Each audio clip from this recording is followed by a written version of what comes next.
ɛna nyame yɛ adom a Sunday ɛnya asɛm ketewa at the Accra Sports Stadium. Asante Kotoko ewuram the second round of this year's Confederations Cup. Na ɔmo work of Morocco ɛna de bɔ ani. Na no ɛna yɛsɛ wo ni panyin adue Asante Kotoko wura Asante mawura otumfoɔ te kɔkɔɔ soɔ ɛyi $150,000 ɛde ama ne team ne sɛ monye wei efiri mu na hɔ monye momfa prepare 2 games na monko bɔ na megye di sɛ so ɔbɔbɔ game wei na ɔmo qualify a ade ɔpem sɛ ɔbɛyɛ wɔ kuroba no ɔpem sɛ ɔpiaw na no ɛna Karim Zito a ɔda team na no ɔse asɛm a wɔdi kaaka kyɛ ne boys ni ɔmo gu so ɔmo training na mmom ɔmo nyi ho emfi ɔmo mu na what game yi ɔmo kɔbɔ yi ɔmo approach game no confidence ba bia hye bia no ɔmo nkɔ yi na ɔmo nyi ho mfi ɔmo mu na ɔmo fa kɔ game tie sɛdeɛ Karim Zito esika sakyɛ ne mranche. You remember we also met CA in Tunisia, UNICEF. They beat us 1-0 there, I think 2-1-0. And then it was 1-0. And we also beat them 1-0 here. It all comes from your preparation and your readiness to play, putting away fears and then going in with correct attitude. I think we can be. Ghana, we have the players. We only have to come together, gel, to try to build them together and bring the attitude back to football. Let them know why they are playing the Africa and the importance of winning the Africa. When we put this all behind in our mind, I think it will gel us to the level we want to reach. They are concentrating on the training we are doing. They know, I know, that these are the lineup features for us. But with their caliber, with their talent, the way we are having, when they start gelling, it will be very beautiful. And once again, I said, I've never seen any negativity in the preparation. Everybody is serious to show his stuff. So I think when we continue that way, with a little bit of luck, we can do it. We are the Karim Zito HM Awashoshe every Nemranti and ho. Na no see ya and a Steven Udro ya Ziko Tiku. A branch we work I know. Asante Kotoko na ne se Kotoko Jesse this chair just to avoid say how posado. Ya Ziko ball. What's your no or was him rant in the war? Na bebia lack bia or fresher and smile. And them Nanyam Kupu insurance no and so muscle. Steven Udro. I'm say we are Mutiminka and you be a year in Cranshe and new wishes, best of luck, and I may be wish team no because of March can say that your Sunday and I saw cook say that morning Sunday and me far quenya way so Eddie Ashe players in crying say I among shady no munjina then I mean your madam na Sunday Omukokun no mfam mre Asante Kotoko club no em say match bia e da supporters na koma so and say em say work of Morocco ye team bia emre bia twam kakra ye no mo confederation cup finals e wo Kumasi em mo beje cup ni fi ensem koye and this is the time a players in so no mbetima pay back amaye ye ne supporters ni na the supporters in there they are there for you guys and ye best Nyankopon say sada no Nyankopon ma hoden sonko o mama hoden a so am betim dia fight for the start of the game to the end Nyankopon nyamadom no mama the best of luck player be adini be ginam bia Nyankopon man the best of luck for that day say the bear acting betim nyankunim die sonko say the bear returning match no e be easy amamo me fa konya we so I wish all the players the best of luck to Nyankopon Anton Super engum so that day no be biara be shen Jesse coach be selecting say onyina biara no Nyankopon fa na dom o man the best of luck onya bi one career and as the life of football sa hode no Nyankopon fa ndom sa day no sa luck Nyankopon fa mamo na enkunye team media I wish you all the players we ya Ziko Seven Udro ya Ziko Tiku ono so nkwansensem ani nhiransem a wokagu Asante Kotoko mranche so na lawyer Savuduku ye communications director ma Asante Kotoko say Kotoko can't and won't disappoint Ghanaians. bono Accra na na Ghana. Him say Accra so Kotoko supporters be any Ghana for do no hu say baby adru die e yo manfo nyina asede say e support Kotoko na otime ekura Ghana franka no na wo kan bo ade eye na team no pejela ni kire Eastern region e ko share ahombo ase enne no ka say e de ni be kire Greater Accra ankasa na ya ahombo bo no akoso is 21 players our campa omo eti somo na bia se technical team no mo efa work ho bia omo ene said African game no emu nsem nyina ade no mpanyefo do mo fam saa yakra support wa yebenya African for se etakwasi ada no nyina ebefa ne se omamfo nyina ebeba beta yeti na yetimi ayi work afrimu sa ubo competition na Ocean of African side bi se work ya dia edipa esan se nyina ni se de omo ankan omo akande football mo no ewoso na adia na mo pon dia check na phone se eba talent ya na enso obipa nti mi gidi se eba Kotoko ne North African side sa yemu ye ho ni mo ase se de omo no ya yetu mu dia na yam sisi ya omo so to Kotoko dia na omo so yam sisi omo pa nti on Sunday enye asemketwa ba menim se Kotoko team no ahombobo no na nsem rantie no performance no was so pa ya yentimi ni Ghana for yamo wei eye Asante Kotoko kasa ma for lawyer savidu kuno wa manensi wa kasa efa abeta moa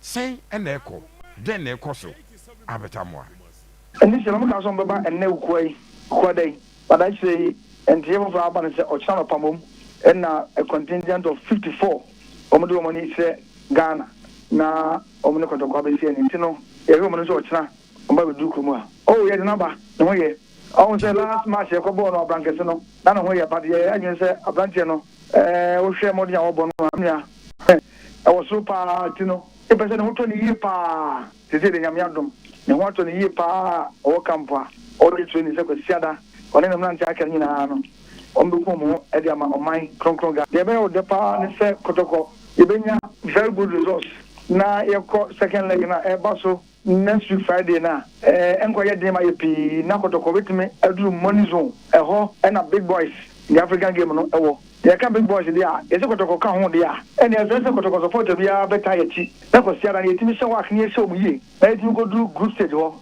na ye consider as Kotoko still we are among the big boys about African footballer asafu kuno o my updates on work time omo arrive omo arrangements omo ye changes abam ni bibia na abeta mo ade oso omo de na ba ne ho ye bibia da na kwam kama wei eye kakra ya de fra Asante Kotoko camp e bae na mebisa na me adoma Sunday na first leg no koso how should Kotoko approach this game work obeka we draw kan so mo beje cap free krom mo be fa trophy no krom ma wo how should Kotoko approach this game baby mama just infuse so for me that's a game there said on Mr. Bono no Friday Saturday or the tactical aspects no okay and say the game no Kotoko but it is good say Kotoko former players not just Stephen Odro okay Kojopoku yeah last year as a DJ interview no yeah Kojo enso me so no so ye video e dia ba wow me kwana me pese nka mahala boys ni training we no be drew hotel na nka my a video session with to say Joseph Henry who was the captain of that team yeah Osai Boateng was the goalkeeper of that team that team no na center backs no abrante did ninja eka ho na danakwa then the late TV3 Godfrey Yeboah nyame fa ne kansi Aziz Ansanom okomedro a yebo Stephen Odro edin wino chim no okwanimu a ubenya ahindua nom ne obia that was a very strong team Michael Osainum enti I'm just hoping say ombenya time with the boys I encourage you mo achiro mo say there enuma no esi etie na Kotoko etumi ewuram akobo obo Zito voice yeah oka say who be that with dreams. Yeah. Our Colusi or Obewini or her. And for him, it's about the willingness. Our players on the side, no say, or a collection of players who are willing to do it. Sure. It's easy to answer at the Noaba. Safuduku interview about I said 21 players. Kotoko the 22 players. Ko young confirm mama Shaibu Abubakar. Asante ko the statement about Shaibu. A pick knock and pay training. And opeke sa knock no. Medical team require assessment at the hospital no. Unfortunately, I'm saying ACL. And he's coming back to Kumasi. There's a player now when you're hamstring or get fit just last week. So team sheet got the coordinations, not a bench. Wow. As the second right back. Unfortunately, according to Kotoko statement, I know player and a branch, any one player a core challenge, and then after say core challenge, or team medical team, doctors no rush no. Na serious. I'm the call hospital on check it as ACL. So Shaibu Abubakar, the young right backer, or joining Kotoko this season. League in the Omobi. Top 4 now or the only bright spot I know Kotoko team in the top 4. Yeah. And Okobo champion of champions no kuprai. If you more game beam or recover and Wakakobo game and our training at Ekoso a branch no Aquakupra. And also the unfortunate news of Japan if you or ever me catch us a work ever on Thursday. La Safuduku a confirm say initially o catch say Wednesday, but remember them checks am here a Thursday no catch moba. And I told you the contingent a 51 or say 54. In fact, set 3 harder than James number 54. And no more than we are playing body now. Omo at the nipa no bebrebe aka ho abusapanyom de omoba abebo game no akọ work enimpa se so mo de nioma di agura abusapanyi enioma betumi afa o mase work they know say game ni nye game abusapanyi o betumi dia be di aguro and they know that Kotoko a traditional club which uji free Kotoko a enyi. We can say Kotoko is a sleeping giant of the African game. Omo a giant but omada. And omada chekakra. So Kotoko is a sleeping giant of the African game. But that alone, no, ebema work at the respect as somebody Kotoko at the moment so that omba approach game with all the seriousness it deserves. The return leg will be played on Friday. And work a book game new year. Kwasi ada na wo de omani besa kirim akom krom na onum asa kudru of course 9 hours or so they will reach Monday and onum ebekwa kudru omu kudru abusapanyi no kwase me say omu ko prepare e de atwa Asante Kotoko on Friday.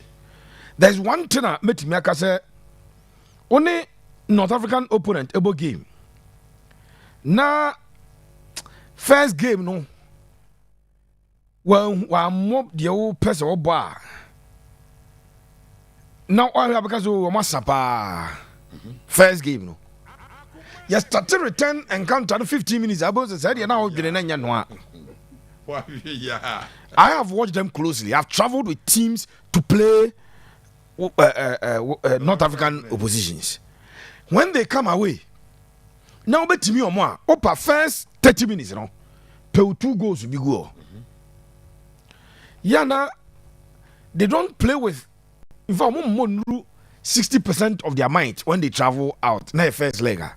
They only come to try and manage the results. So when some of Bodu's Hatterfolk defeated them 1-0 El Accra, they were all smiles. What's your money, ma? Omolu Subono, what's some conference restaurant? That's one money problem. Okosha has 6-0. And they come to manage the results in the first leg. And none of my one year, I win on mobile first leg now.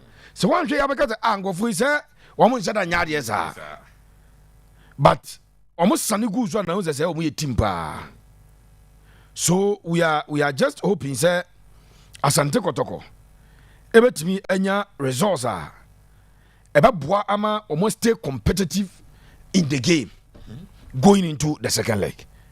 Sabeya Kotoko stay competitive going into the second leg. Lasafo de kuse abetamwa omu decide say omu mfa more nations game no as coach ne kan Saturday obowie ya no say no person de bank de bebo update on say enano pay training no mo ye no full training session na Albert encounter. He was with the doctor, the medical team, and the physical instructor. Tomoso na no mo chim kakra, no mo yisi kakra, no mo yisi kakra. Pay my checks. Albert be available for Sunday game. No, he will be available. But training na a course so and no pay no. Now on your part of start training na a course so gidi no a place ni na. Now Albert any part of it, but obey part of. Team never bought Sunday the pair checks up the penny mamiki. Initially, let me catch you say mobilizing supporters to the Accra Sports Stadium at this point in time is very critical and crucial. Sure. Chairman Solo Yebipa, former Asante regional minister Simon Osemenza, who's on the first now Kotoko Africa Bia no the ticket by me chair. This time Mokobo Ewo and cry into a moment 5,000 Ghana cedis. Former board chairman Dr. Chi, I'm almost 5,000. Opanibia did it honorable and I'm almost 5,000. Area, oh yes. Yeah. Or the 5,000 I'm almost. And others donate here so firms that Chairman Solomon I make you over 20-something thousand. Dr. Penny. Honorable and red. Question na me and I'm arguing children say if Kotoko Benya supporters on kind and we are willing to make give now. Better say on concentrate on mobilizing SAR supporters on one kind of ticket among game. Okay. One idea Emma Nippon being conquering yet case cow a distance no because don't wanna be quite you a mandiano pa. Enti or travel could do the book game you know about Sam Bano. Brennan your manti if the chairman, supporters chairman Solobet me, I mobilize it, and your supporters from Suhum going, Kotoko area, from Kaswa, which is central region, from Dodoa Ebri, which is eastern region, from Akosombo and Nohono, which is Volta. If they can manage to pull supporters now, or move you 1 hour, need 2 hours because yeah. Better than they all travel 4, 5, 8 hours. No, sorry, 8 hours. But it's in Grand Kwani and Comma. Obi was called the flight be on here. Take it to be one ticket. So what I say. 80 message Chairman Solomon was a human way and worship because on our own mobilizes canon and Chairman me as a catch me before elections I sat here and declared for him against Miaminia or Ben Chairman Solomon Pepe.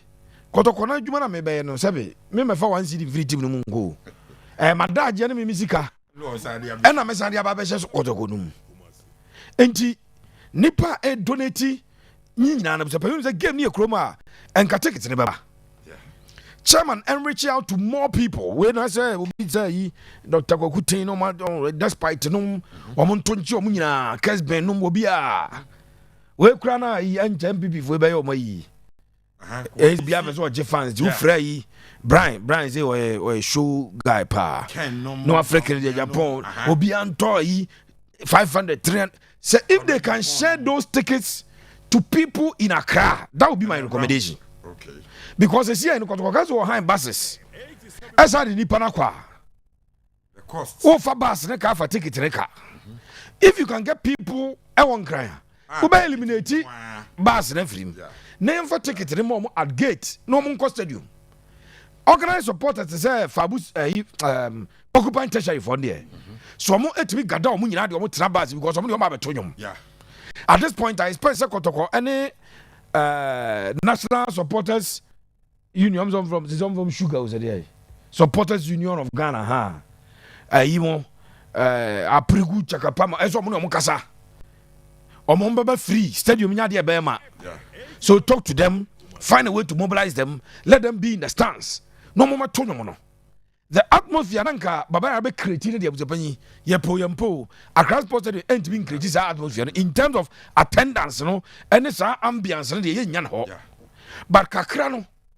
Wamu enya ne sa chama solo mani aso adwuma wo ye ne pa me bona ba so na ma encourage ne say onko so entretre ne nsa se onim Kotoko the last board no mko onim phone numbers frɛ board secretary no no onye numbers no ona Kofi Aban say won kran obetuma 1,000 tickets na o ma frɛ wei no ma frɛ wei no ma frɛ wei no mo to tickets ni enchema agitafo no maka cho se baba da bia stadium ba ma sa ya ma bia buza pen ya na ticket mba 10,000 nkofo na eche the supporters na nkasa koto no ya na nya na 35,000 no we share between 10,000 and 20,000 tickets every radio station can na Wednesday na nka bon ye kumasi aba na nka asati che ticket o freke ke wa beji ticket we share we ha we share we che ticket. I think that Chairman Solomon ya adwuma omo try to mobilize more supporters akọ stadium when they get the supporters no more stadium it is also something that ebetimi aboa omo for work of Morocco omo team no individual player quality ewo ho before amokwakọbọ Club World Cup no munim so amokwakọbọ Club World Cup no and knowing very well say Club World Cup na appearance fee $3 million meboa so they invested for Brazilian defender na bra amokoto no second division Portugal and amokoto abranche ba e Japan. Wow. Brazil ni obo Portuguese second league no and amokoto on the buy wa adapt so well but at the moment all the 3 games our Club World Cup started at the moment so omu a team makacho sa feed the board no target omo set am say omunji the Algerian league no but omunye hands down now in the next 2-3 years omu magic CAF Champions League. Wow. So omu target enya the Confederations Cup and the omu fan say and some na atu omu no mako pie ho aso omu bro so omu nya ombeje but enya omu level no but omu set a target in the next 2-3 years they want to win the CAF Champions League. Unima de Gronja Saudi Champions League ni yakobo Club World Cup yabeza ko 4 years bi all winners the last 4 winners of o continent the Champions League na okobi so they want to be part of the next Club World Cup eto say next year and next 2 years more omonye ba ko se be ya ye clubs 4 na be ko na omo part of it so that is something that omo must omo ye ho adwuma de ato dada no makobo Club World Cup so this is a game omo bebo one thing Japan ekoti omo say afi omo mo games biribi omo only 4 games this season ye breaki ye mo omo so breaki qualifies omo so breaki World Cup qualifies a friendly match no more to keep themselves active.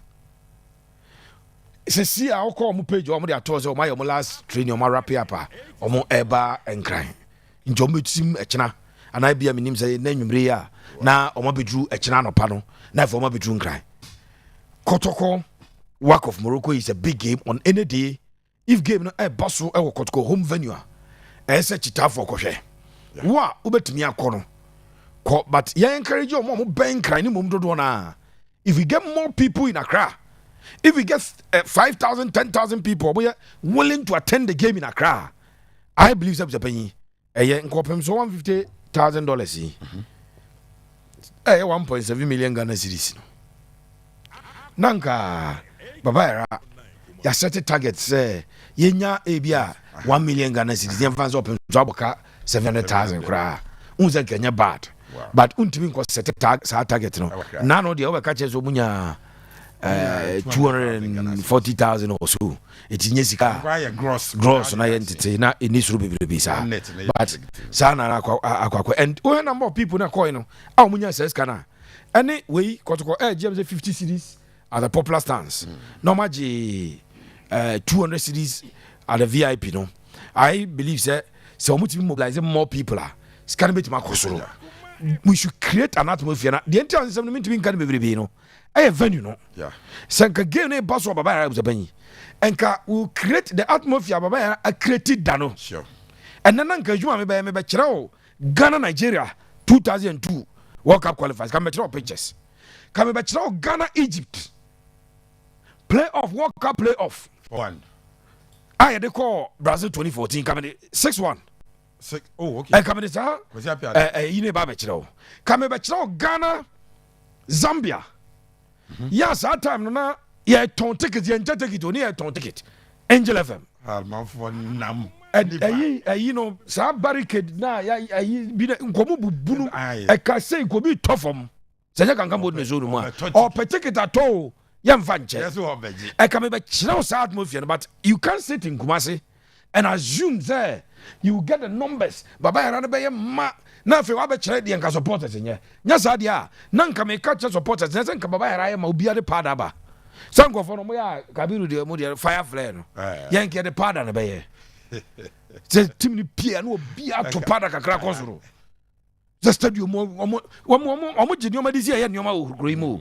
Nanka show me to the ink of Wodian on my but game no mean to count in terms of supporters, you know, Babia could in it, but a free channel will do the Kotoko analysis from the goalkeeping to the midfield to the attack. Then Yabefa work of Morocco, goalkeeping, defense, and attack. We put everything together. Makacho Kotoko and consider goal. Work I consider 3. But Kotoko consider goal in 4 games. Work actually 8, Kotoko only 3. So we share or consider 3.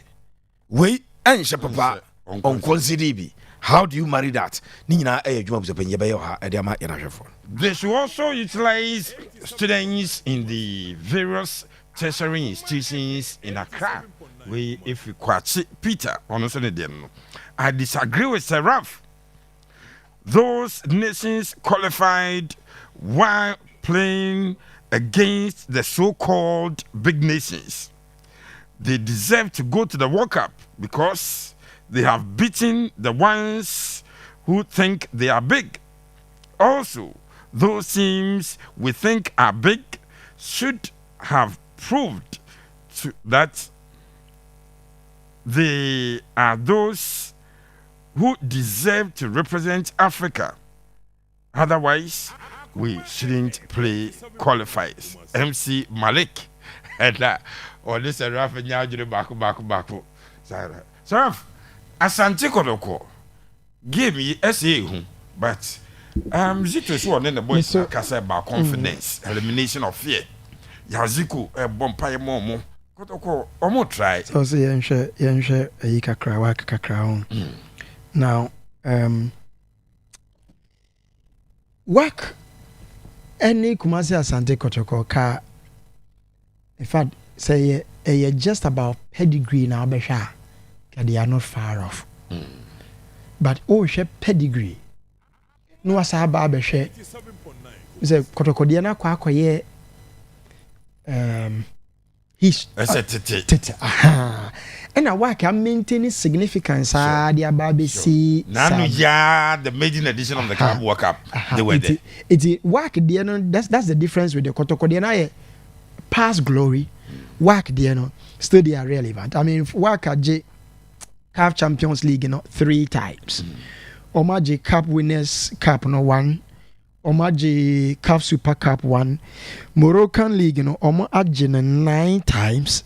And Moroccan Championship and as a FA Cup almost Adjin 22 times. So a club eba pedigree eba relevance they are. But if you recall in 2004, Kotoko no more Kotoko 1-1 or Kotoko 2-0. For them, when they hear Kotoko, it at least a secure Mokaka. Secure Mokaka. But the Omode Ebe Chicho Mohore is they know that all Ghanaian clubs, no Kotoko currently no. Currently there. Okay, see, I can't be a man on my young fat doing a yika fan. Work in 2000 and in 2022-2023 now more transfer income na 2.7 million euros and more transfer record na 1.8 million. That within that particular year na Kumasi Asante Kotoko transfer income 547,000. Now work here 2.7. In fact now Kotoko transfer in 2023-2024 work a transfer income about 1.1 million Kotoko nothing. Oko in fact a transfer record then was 328,000 in 2024-2025 work transfer income sika buy move from say transfers near now 1.4 million euros and almost spend almost 1 million for editor players 1 million euros editor players. What last year current year yeah work a transfer income 1.8 million. Kumasi Asante Kotoko nothing. Me make ya no omo compare Kotoko near you. The only time a Kotoko enya figures me the year comparison was 2022-2023 Kotoko spend a Kotoko earn 547 in terms of transfers and all that. Now, what do we want to say? Transfer expenditure this year 1.6 million euros. 1.6 million for rack a transfer expenditure this year. Kumasi Asante Kotoko transfer expenditure the only top players who converted a year in $100,000. Now, what do we want to say? So class ni me no Asia. Aya na enye unfair. Yenhwe ade kakra. In terms of coaches, Mohammed Amin Berhachema coachy work no 50 years. Omo appointed this year on the 25th of May 2025. And as Zito so appointed Zito on 20th of July 2025. To mumi anyway 2 months earlier and appointed no. This gentleman eba befa area maba befa work no. He came with a UEFA Pro license and omo found before or banana wa coachy vad ohwe coaching career obo work na ntia why says it today a former player for them we see a kind of omo why a sporting director ediam we play a sporting director why a caretaker manager and was saying about manage club no we manage FUS Rabat we manage quite a number of the clubs in Morocco into locally or the titles how you know now say why you were on kakra come or they ababe manage this particular club, but it's just 50. Zito is about 60. Zito should be about 65. Comparatively, Zito in course in terms of experience, but like we said, we know so known in terms of the Moroccan circles on. I bet Amwa is the highest rate Kotoko player and the value. It was but transfer market man 125,000. And the most valuable player here, Merdi Bernabid, or no 1.3 million euros.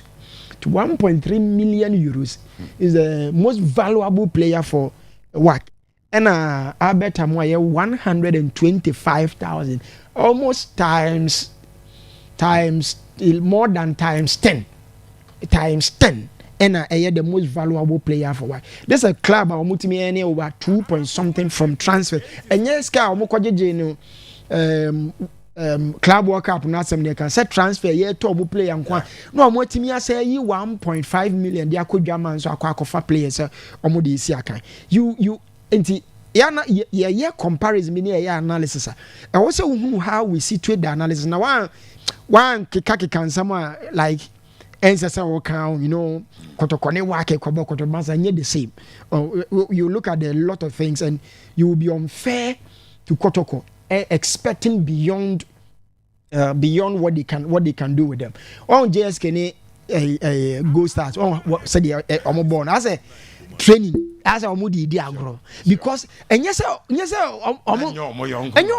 like offer quality offer squad assemble offer the transfer offer the budget offer the odi team no now be found there odi team na it to be on ba na baby buki koda Lancaster na which is anyway factors they were the most luxurious hotel or they have the money pay and other Kotoko Nisa had the luxury say you compare the best hotel Morocco they would have to find somewhere decent at the Asante. My demand beyond what Kotoko can do. However, Yana de be can say we a football. nse no the analysis ya na easy football be to me see ubetimi aka say football anything at all can happen Kotoko nye a pushover in Africa, but the truth of the matter is say WAC represented almost 10 foreign based players. Lodge Abrante no free Tembi Kosi Lodge South African. Or no, this particular season we bought 2 goals in 3 matches. And the amount this season, 2 goals in 3 matches. From South Africa, no, a very highly rated player was South Africa. Or no, from the left side of attack. Or no, Ube Abrante and a friend Tembi Kosi Lodge. Or no, it's a account. And now. Pepe can the Brazilian international Ferreira no ono sujina central defense one more omne Abdel Fattah ene gina honmon one goalkeeper ene one of their most expensive players 1.3 million ene Abrante na your friend Mufid right back Kotoko should watch out for Mufid Mohammed ono so ye valued at 1 million euros ono so quite a right back otimi this particular season or go or assist a show ne work in that first the Moroccan league on with 10 points in the 12 games on my board form no looking good and on the baby remo until we are very confident. I would have wished Kotoko boss our boy we fear because do our games we are Kotoko born we are kete your bomb pie say we are mopa na Kotoko and take advantage of all that. Who confuse you ma Lamira Zamore and Bakasu ye DR Congo. Joseph Bakasu ye DR Congo player valued at almost 500,000. And also ye very good at the central midfield. This particular season or go or honomo. It you who can work there. Say in terms of their total valuation of work squad, 13.7 million euros. Valuation of Kotoko ye valued at 2.2, I think 2.2. It's a club and the valuation here will be a year almost about 6-7 times another one. You by now say analysis now what's a bit a man could raise the expectations and my name you auntie how to folk near you born or money work he say someone board do oh no me Kyle say now someone know say 11 players to almost say I'm say Hamza this uncle was Hamza so mu come Morocco bra Crofono why you because a different squad. And you go. Oh no, my present to more. One year very that's what. As what deceive. Yeah, you do. First like no they have an approach for the first leg and an approach for the second. For the second leg. By the way, yeah, hope you. You better come on here how